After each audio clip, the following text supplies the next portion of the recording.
back again, and about time too. And we're talking blue this time. So blue is small, it won't be a long video. This is Messenger Nia. She is a 0/0 brainstorm. She is a brainstorm not unlike blue Rinne actually. She's pay 1, tap 2, flip 4, and if you get at least one Mugan, which is the army card shown there, 0/0 bottom deck bomb, search your deck for up to one anti-spiral, add it to your hand, and then shuffle your deck. And then she's also got a climax combo. So when you have Human Extermination System, which is the stock soul shown now, in the climax zone, in place to the climax zone, you may discard a card from hand. If you do, choose up to 2 Mugan in your waiting room, put them in any 2 slots on the stage. So basically, it's a free soul rush, as you do with, army cards. You convert the army cards into value, and that's done via the brainstorm. The actual climax combo I don't think is particularly impressive. Mugan itself is a nondescript bottom deck bomb, doesn't really do a lot, but it does carry soul, so soul rush. This is a niche card, only in the army deck. If you have like 16 of the Mugan, which I really don't advise, but yeah, then yeah, you can kind of plus 2 sucks every though, turn. right? You don't actually get multiple hits. Yeah, It's exactly. just checking for at least one. Which Yeah, it's exactly like the red deck, where you just plus yeah. 1 every turn. Brainstorm. I'm still not a fan, but yeah, this is niche. All right, Granza Boma, the Ultimate Galaxy Margin, is a 3/2 10k. So it is a heal, and then it has a climax combo. When this attacks, if you have the pants in the climax zone, you may pay 1, ditch 1. If you do, mill 3, and then look at X cards from your opponent's deck, get rid up to X of them and get them in the waiting room, and then shuffle the rest back into their deck. X here is 2 plus the number of Mugan name characters milled this way. So every single every character except for exactly Nia and the anti-spiral filter, and the 2/1 support has Mugan in name. So for every weird CGI looking piece of thingy, plus 2, you get to look it up to that many of your opponent's cards, and look, hopefully you get 4 or 5. At that point, you're mimicking Sengoku Basara, and yeah, it's still not very impressive. I just don't think this sort of effect is particularly strong at this point in time. Like, yeah, you might hit 3 climaxes and 5 cards, and that makes your damage numbers way better, especially if you do this multiple times, because there's nothing stopping you from doing it multiple times. But even then, you're not actually guaranteeing anything, you're just hoping that your swings go through. I don't know, this is niche. What can I say? Yeah. Not a lot to do. Yeah. Alright. Anti-Spiral, the Anti-Spiral Tribe. So it's a 0/0 1k. This is the direct comparison to Buta, in my opinion. When this is placed from hand to stage, check the top card of your deck. If it's an anti-spiral character, add it to hand, ditch a card from hand. So, top check filter. And when you play a climax, bounce this to your hand. If you do, give a character 2k. So in the anti-spiral deck, you either choose between this or Buta. And I pick Buta, because this is not like a broken effect. It is a relatively reliable stock out in the heavy anti-spiral deck, but if you're only playing a light anti-spiral shell, which is what I'm doing, it's not particularly consistent.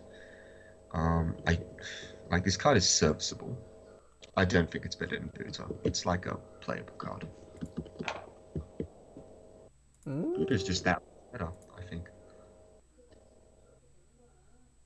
Oh, that's what I meant. Yeah, niche. Niche is what I meant. Yeah. I was thinking of niche, but I wasn't thinking what I was thinking. Yeah. Have to. I think the opportunity cost. It's like if you're gonna miss every so often, like the anti-spiral cards also aren't that great, right? You're just. I mean, they get really good very soon. We just happen to talk about all of the bad ones. Sure. But if you're gonna miss on like most of your top checks, I think the stock is probably more valuable. Agreed. Yeah. And like if you hit a level 2 or higher anti-spiral like this one, then you get a bonus anyway. Oh, you can brainstorm. Oh, So that's cool, actually. yeah, Wow. Ashtanga class, 2-1, 2155. This is arguably the best card in the set, by the way. All of your other anti-spiral characters gain 1k power. I know you're probably wondering what the hell I'm on, but I'll get to it, don't worry. At the start of the climax phase, if all of your characters are anti-spirals, all players put their characters with higher levels than their own on the bottom of their decks. So this is the ultimate denial of evolution, basically, which is extremely flavorful and also extraordinarily powerful. I was talking about this card with a few people, and look, what this card does is we'll talk about what the anti-spirals play to, you know, take over the game with this. But basically, it completely denies early play level 3s from doing anything at all. Like, they just don't do anything until level 3. And that means your 2-1 11-5s will take over the board very, very easily. You create an artificial environment, you know, where a multiverse, so to speak, where your opponents don't get to do jack, and you've got the upper hand in every situation. After brainstorming for quite a significant amount of time, the only decks that can somehow beat over your beaters are basically Guardian, with multiple Amagis in the back row, which is very uncommon. And honestly, look, that's about it from all of the tier-worthy decks. Standby SAO and Standby Fate Ilia are other decks that might come to mind, but if you think about it, Standby interacts terribly with this. Like, let's say your opponent's level 1 and they play their Standby. Yeah, it does. Think about it. Like, at level 1, they play their Standby. They don't have to stand by something that will get killed by this. Okay, sure, but then they don't have anything that can kill your 2-1s. Well, they would just stand by something into the, like, say, like, you know, they trigger standby in the second or third attack. They stand by something big. Right? What do they stand by? Like, Sao standbys the 2/2 Liz. And it'll live. At what point? At level 2. Are you standbying at level 1? At level 2? That doesn't matter. It comes in rested and you get an entire turn of attacks. And then you still take over and beat 2 rows down. I'm just saying, like... I'm not saying this isn't a powerful effect. I'm just saying... I don't think you can pick on standby for that, because like it's dependent on your opponent being incredibly stupid for that to actually counter the standby. Not really. Like, your opponent's options are limited so badly. No, they're not. Like, all standby decks run good standby targets. They have a choice of standby cards. Standby targets until level 2. All your standby targets against this are garbage. Until you actually hit level 2, at which point standbying your 2/2 isn't even value. You don't take over the field, and even to beat this down, you need to play it from hand as a 2/2, which sucks. If you standby it out of level 1, it's bottom decked immediately as soon as you play this card. You just wouldn't standby a higher level card against this deck. Of course you wouldn't. That's the thing. You'd stand by like a Brainstorm or a level 1 support or some garbage or like that. Or some card that gets value on reverse, right? Okay, sure, but that still sounds bad. What do you stand by at level 2 that means your field isn't just dying? You can't attack into this deck's 2/1s profitably at all. What are you doing? You stand by. So how big does the anti-spiral get? It gets 12k, 12k, 11.5. I mean, any Sao, like, if we just take Sao Standby, for example, I think that's the only relevant deck right now you could talk about. Sure, you have to hard play Liz. Yeah, you have to hard play Liz, sure. Or you standby into the front row. And if you get it into the front row successfully, you can't kill it. Yeah, that's true. But you've also lost an attack. And that's what... No, I'm saying you trigger standby on the second or third attacks, obviously, because that's the only relevant. That's what I'm saying. So you play some crappy card, you're more likely to trigger in the second and third attacks as opposed to the first attack, anyways. All right, sure. So you're at level 2 already, so you're like, you attack and you trigger standby on the third or whatever. I just think this argument is dependent on the standby player being completely incompetent, right? No, I don't think that's a fair thing to say about any standby deck. That's completely incorrect. Like, my point is that you limit the standby players' options in they can't just at level 1 trigger standby. Oh, I'll get a 2/2 Liz and steamroll. Okay, they can't do that that's anymore. Totally fine. But what you were saying from the very beginning made it sound as if like this completely destroys standby decks. It doesn't, right? That is a huge part of why standby is relevant at all. And the play that you're like talking about is 1, luck dependent, and 2, not even that good. Like, it isn't that what good? happens? It's an answer to a field-based strategy that the anti-spiral shell is depending on. You stand by 1/2/2. I kill the other 2 lanes and chump attack and move on. Sure, and then the Liz kills another anti-spiral thing the next turn. Counters as well. Well, how big are your counters? 2K? 2K? You can play 3K. I'm up to 2 of the counter in my deck. 2/1 counter that changes into the 2/1 beta.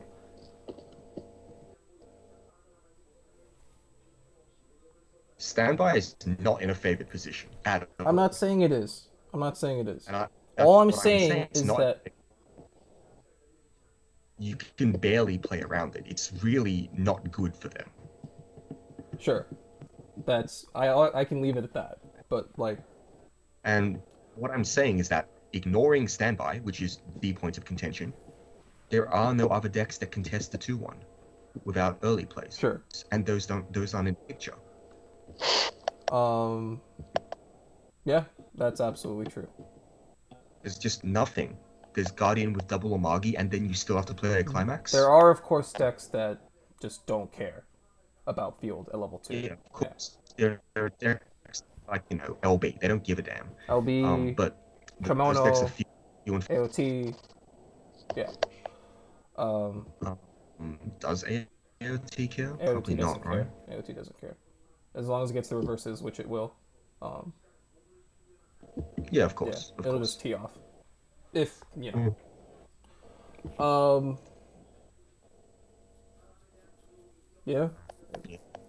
Well, I mean, AOT was probably going to start caring if you stay at level 2 for like 2 Sure. turns. Yeah, of course. But that's not likely, especially if you're chump attacking every turn to force yourself to level 3 faster. And at that point, you're easy fodder for Mikasa.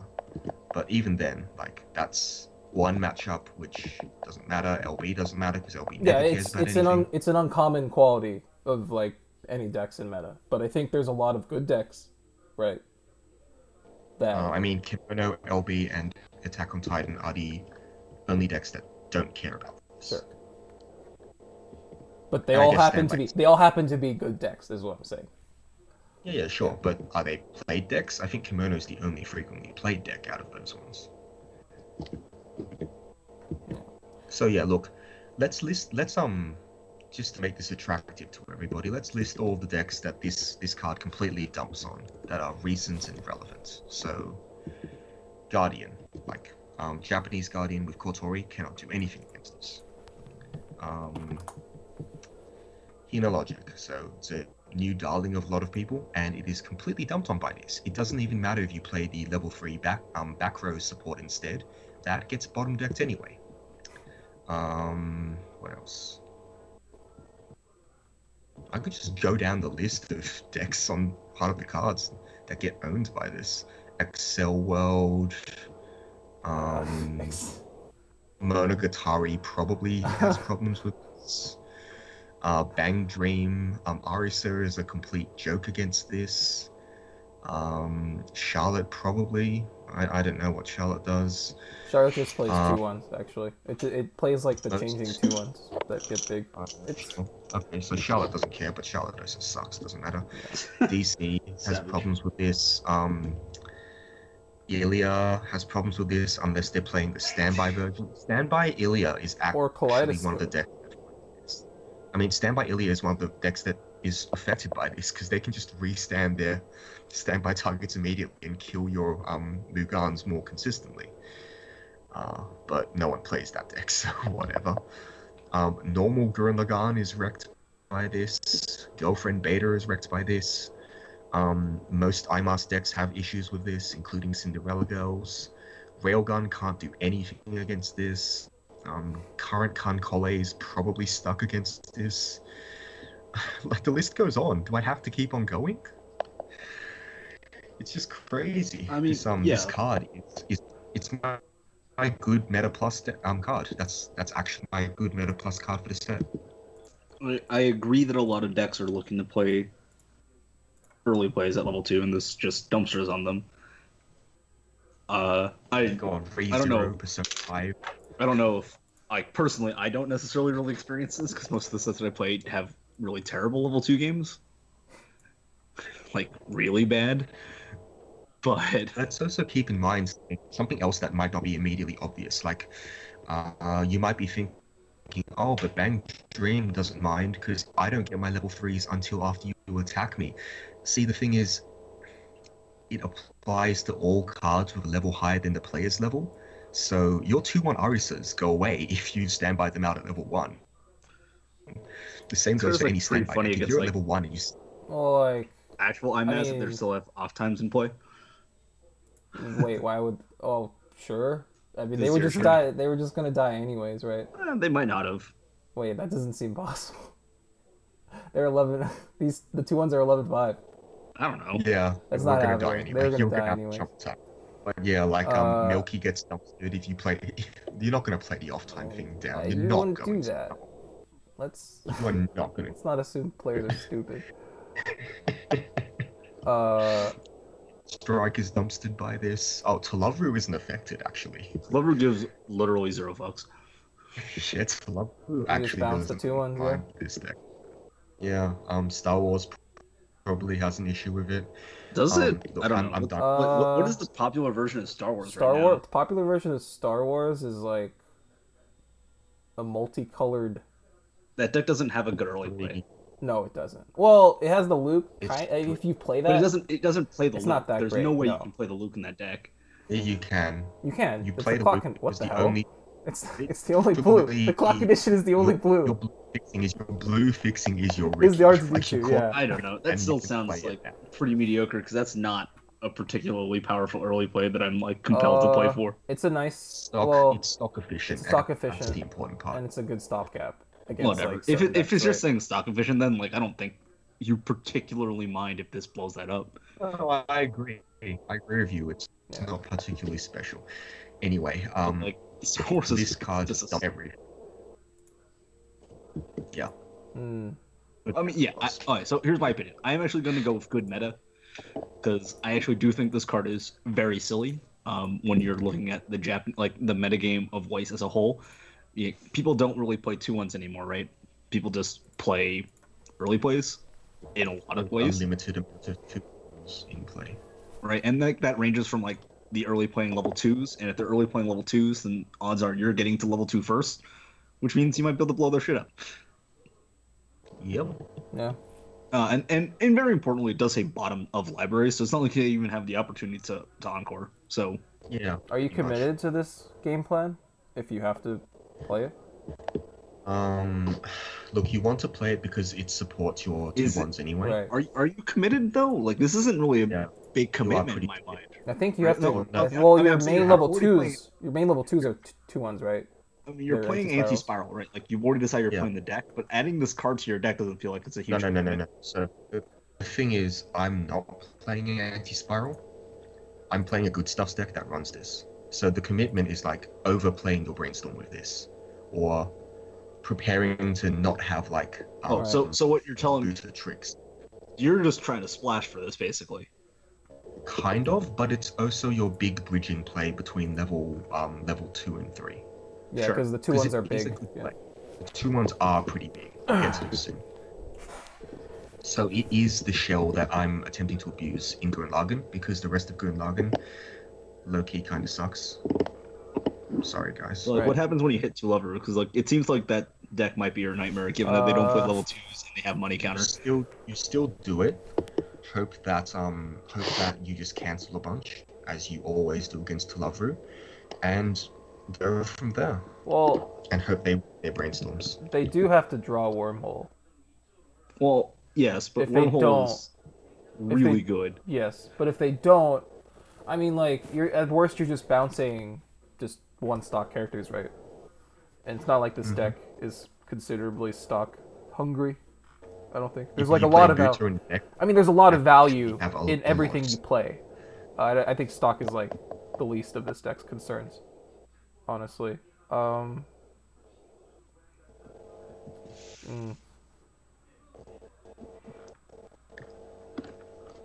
is it just? I'll stick with my rating. Yeah, I think it's good. I think it's meta good as well. Okay. Mugan, the 0/0 army card. It is a 0/0 bottom deck bomb. You can have as many copies of this in your deck as you want. This card is niche. It only serves as a marker for your 2/1 Kyo Mugan or whatever the hell it's called, and hasn't really got much of a role. I mean, it has a role for the next card, but the next card kind of sucks, so whatever. And it also has a role for the Brainstorm, obviously, and the level 3. But all these cards all kind of suck. 1/0, Joking Mugan. It is a 1025 that gains 4/5 power with a marker underneath, so it is a 7k. The marker is a Mugan in your waiting room. So yeah, this is a 7k. It's niche. I have cut them from my deck because they don't do anything. Yeah, what else can I say? Well, doesn't do anything. It's a 1/07k. Yeah, that seems pretty whatever.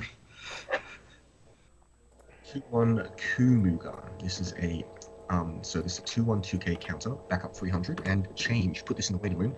At the start of your climax phase, you may put a cost. If you do, choose a Kyomugan from your waiting room and put it in this card slot. So this is your 5th and 6th copy of Kyomugan, which is the very next card, and it's counter for those cards, which is fine. I'm up to 3 of them in my deck, which is makes it a lot more consistent because you can't rely on just hitting everything. Sure. Are you mostly playing it just for the extra copies of the Kyomugan, basically? Because I don't mind how many I draw. I'm happy with any number drawn. So you're happy with having them in hand just for the counter, or happy with playing? Yeah, I'm happy to have them as a counter at the last ditch, and also for level 3 because you can counter at level 3 anyway. And I'm happy because it is another copy of Kyomugan if you had to clock one early or whatever. Yeah, so it is niche, but whatever. Okay. Right, and Kyomugan 2145. If it has a marker, it gains 6k power to be a 2/1 and when this is placed from hand or via change to the stage, you may put a Mugan from your waiting room under this as marker. So yeah, this is the big fatty, the 11/5 with the support.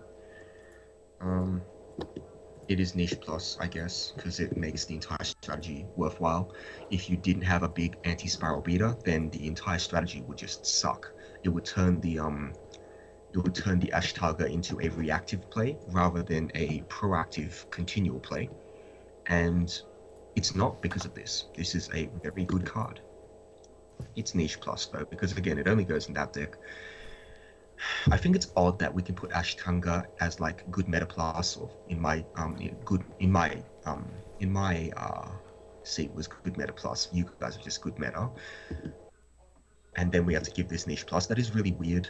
Actually, change me to like a good minus, I guess. Okay. Because I have to, right? Because it only makes sense. You want to give it meta? I think this is. No, I don't think so. Because the other card's the meta card. This one is just a beta. Yeah. Yeah. All right, nearly done. Death Spiral Machine, 3/2 event. So this is interesting. Not in a particularly good way, but interesting anyway. It is a counter. Choose 2 of your non-battling opponents and then stand and swap them. Really do anything, in my opinion. This is basically it. You're just trying to win combat with this? No, this is like I guess you can pull back bros forward. Yeah, you can like. This is the you play one of, so your opponent sees it and they try to play around it. Man, I'm just seeing this effect and it's like, man, I love Star Wars. Force is a sick mechanic. I mean, the play is to like swap a climax combo card, right? Or like like a big baddie that would want to reverse one of your dudes. Forward and then yeah, that's what I'm saying. So you like mess with their climax. No, combos. no. What he's saying is that this is a really shitty version of anti-damage in that it only affects the non-attack anti-damage. So, say that your opponent has like a Mikasa from Attack on Titan, you a non-hexproof Mikasa. Yeah. Something about with their brainstorm. Yeah, you swap it with their brainstorm, and suddenly their Mikasa is now neutered. It no longer pings on attack, and it no longer is a threat on your attack step because it can't be reversed. But that is the extent of its like quote-unquote anti-damage. Yeah. Because the other card that you attack with will still get to attack, and that includes if they were rested. Like, if this card said choose two of your opponents that aren't in battle, then swap them. Oh my god, this card would be so good. You'd immediately play it. Like, it would be worth building around. It's not strict anti-damage though, because if your opponent didn't tap their back row, they'd play around it. But nobody plays around cards like this because, cards like this don't exist. And they still don't exist because we're talking about a hypothetical card that doesn't exist, and this card is unfortunately not that card. Ultimately, all this does is change your opponent's decent attack with a bad attack by either their support or their back row. You can actually interfere with the current battle by like swapping out their big support in the back if it's not a global and one of their front row, and that is in effect a counter of a real counter. Yeah, you paid like your opponent 2 stock to like do a 1500 counter. Your opponent still gets to attack 3 times, and that is ultimately the problem here. It's not effective enough to be part of my deck. It doesn't have enough impact to be part of your deck. And god, whose deck is it a part of? The freaking anti-spiral memers, that's who. Me. It isn't my deck. Even you can't resist playing the anti-spirals and then going into the 3/3 super compressor that we talked about earlier. Because I think that's the play. That's the freaking sweet play. I mean, I'm all about the memes. Whichever's the dankest meme, like, give it to me. I literally just gave it. This is a more dank meme than Giga Drill Break. This is unlike Giga Drill Break, this is not playable. That's the difference. Well, that's just... That'd be boring. Why do dank memes have to be playable? Yeah, alright. Not particularly impressive. Last 2 cards of climaxes were at the end of blue. We'll be doing yellow and green sometime next week. Look forward to it.